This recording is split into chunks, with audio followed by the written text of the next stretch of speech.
Lajmi i orëve të fundit. Amerika ka bllokuar një anije me flamur rus dhe kjo është një ngjarje vërtet e rëndë. Një ngjarje që mund ta çojë botën drejt luftës së tretë.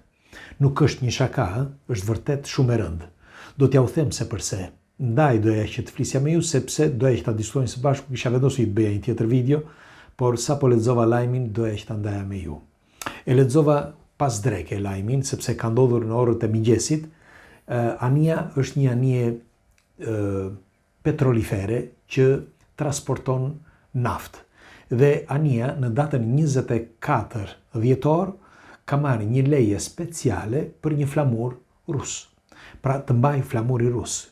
Ka disa që kanë shpërndar këtë informacion dhe mendojnë që bile disa shprehen që brenda anijes ka nënshtetas rus. Tani, është e vërtet kjo apo jo, pak rëndësi ka sepse nuk ka informacione të detajuara. Që është e vërteta, gjëja e kryesore është që anija nuk është ruse. Pra, kush i nxit këto deklarata të forta? Sepse shumë njerëz, kam vëre edhe në për rrjetet sociale, pa u thelluar, shkojnë dhe flasin për diçka që nuk është. Dhe këtu, me dashje apo pa dashje, fillon dhe nxit urat. Tani, anija është venezuelane, nuk është ruse. Dhe kjo anije është ndërtuar në vitet 80, mos gaboj, Marinera quhet anija, dhe kjo anije ka marrë një leje speciale për të mbajtur flamurin rus pra për të transportuar naftë. Por pse e ka bllokuar Amerika? Do t'ja u them tani. Tani, pikë së pari, duhet të dini që Donald Trump vendosi pra që të ndaj disa gjëra me Venezuelën. Dhe ky ishte shkaku që ndaloi Maduron, pra presidentin e Venezuelës. Sepse duhet të dini që Amerika ka vite që i ka paguar ato puse nafte, i ka paguar me shumë para. Dhe jo Maduro, por edhe ai që ishte para Maduros, presidenti më parshëm që i la vendin këtij, kishte e anashkaloi këto. Pra, ai nuk kishte kaq forcë sa ta ndalonte Amerikën, me fjalë ta dëbonte Amerikën nga puset.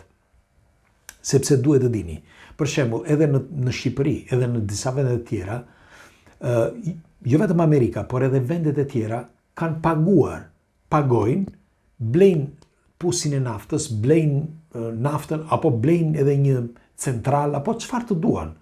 Në qoftë se dikush është si puna jonë, për shembull, në qoftë se ti që dëgjon tani në këtë moment, në qoftë se ti vjen tek unë dhe më thua, sa makina ke? Ke 3 makina, po ke truall, kam një truall, them unë, e kam në filan vend. Okej, unë do bleja të truallin tënd, thot tjetri, dhe e shfrytëzon truallin për X vjet.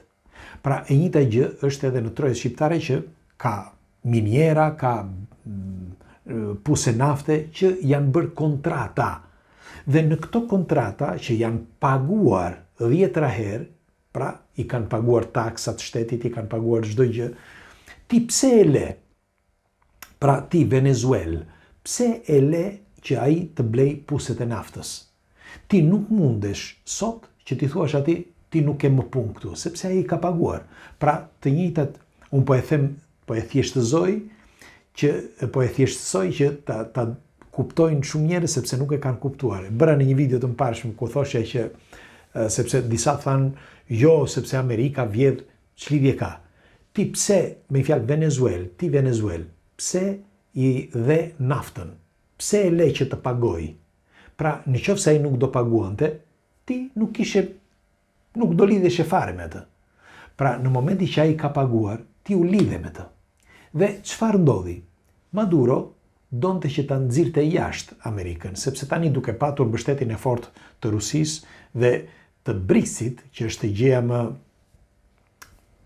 rendiri botror i riu, që është bërë tani kohët e fundit, që siç e kemi thënë, është Rusia, India, Turqia dhe vendet e tjera, si quhet Kina, e tjerë.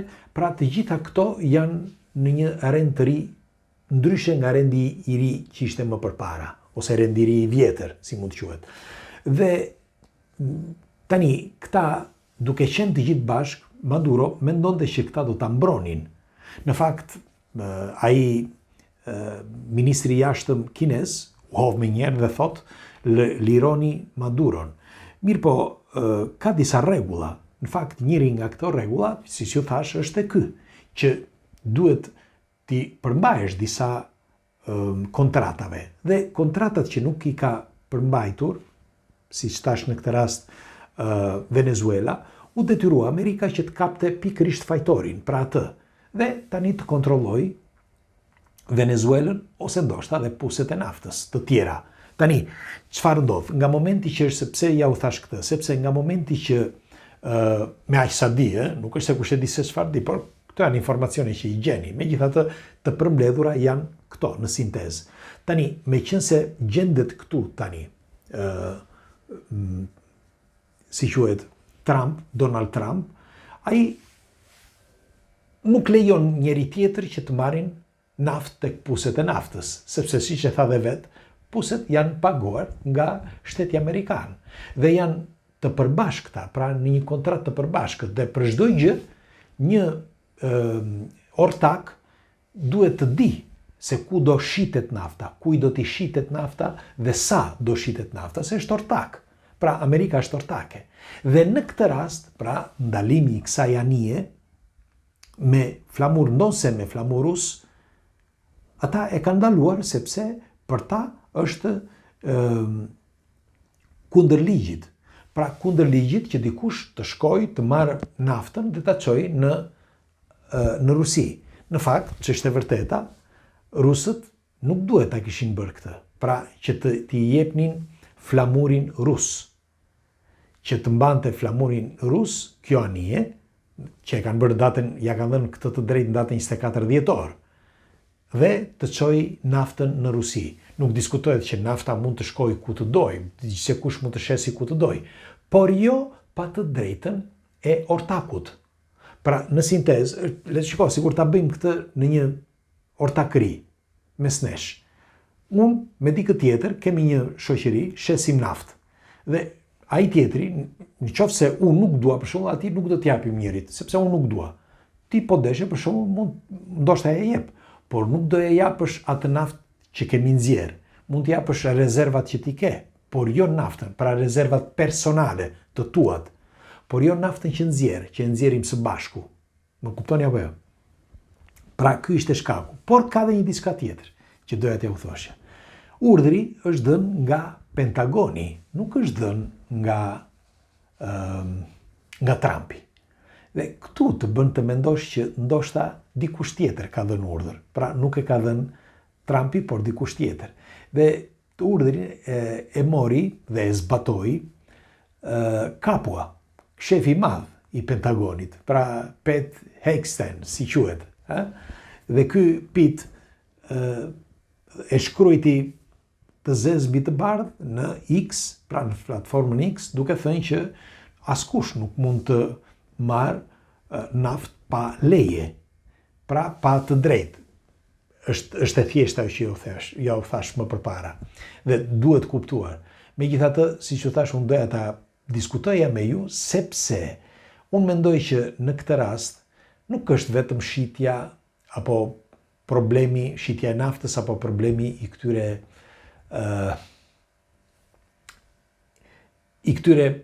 50 apo 100 apo 2000 barileve të naftës. Nuk është ky problemi. Problemi është shkaku. Pra, dikush që gjen shkakun për të nxitur një përplasje. Sepse në këtë rast, përveç se Rusia, me fjalët e vet, ministri i punëve të jashtme, foli haptazi dhe tha ky është një incident i rënd, sepse nuk ka të drejtë Amerika që të ndalojë shitjen e naftës. Por nga ana tjetër, ata e dinë shumë mirë, me një fjalë që ka të drejtë. Pra, ja u thash, unë mundohem që t'jem asnjanës, por ja u thash se si. Megjithatë, më thoni ju, nëse kanë ndryshuar ligjet, pra në një ortakëri, nëse janë 2 ortak dhe shesin kanë një punë bashkë, një dyqan, për shembull. Dhe në atë dyqan shesin vaj. Dhe në këtë vaj, në qoftë se vjen njëri nga ortakët, për shembull, ose unë ose ju që jeni ortak në të njëjtin vend, pra në këtë dyqan. Dhe thot, unë nuk dua që ti ta shesësh vajin tek ai tjetri. Si do veprohet? Pra si mendoni ju? Normal që nuk mund të shesësh dot vajin sepse ti nuk ke as firmën as të drejtën e tjetrit. Kështu që kjo është e drejta. Dhe kjo tani në qoftë se do të ndryshonte kontrata, po. Por kontrata nuk ndryshoi. Pra nuk ndryshoi sepse nuk mund ta ndryshonte Maduro kontratën, sepse e kishin prej vitesh. Pra një kontratë që ti nuk mund duhet ta likuidosh. Likuidoje tjetrin, i thua, okay, sa e pagove ti kaq, do t'jap dhe kaq për bona ushita dhe ja ku e ke. Pra nuk e bëri këtë, sepse nuk mund ta bëj, sepse Amerika nuk firmos. Nuk firmos sepse kanë kontrata, kush e di për sa vjet, ndoshta për 99 vjet, si bëhet zakonisht, sepse janë 10 vjeçare, 30 vjeçare ose 90 vjeçare, kështu që 99. Tani varet se si ka qenë. Megjithatë, unë doja t'ju informoja sepse tani pritet në orët që vinë që diçka të ndodh, ose diçka shpresoj mos të ndodh gjë. Sepse nga një ran kemi një grup, le të themi njerëzish që shkruajnë kod, i vura re sepse lexova disa video, ku thonë që brenda anijes, me fjalë, anije kanë bllokuar anijen ruse, nuk është ruse, ka vetëm flamurin rus, që e morin datën 24 dhjetor, mund të ketë rus punëtor, rus brenda, mund të ketë, nuk është e qartë për momentin, nuk është i qartë informacioni që se ka rus, pra punëtor rus brenda, por edhe sikur të ketë punëtor rus brenda, kjo nuk zgjidh gjë, pra nuk ka asnjë vlerë, sepse, siç ju thash më përpara, vlerë ka kontrata në pusin e naftës, jo shitblerja, ajo vjen më vonë. Megjithatë, pres komentet tuaja, doja t'ju informoja dhe ta ndajmë së bashku që ta diskutojmë. Natën e mirë.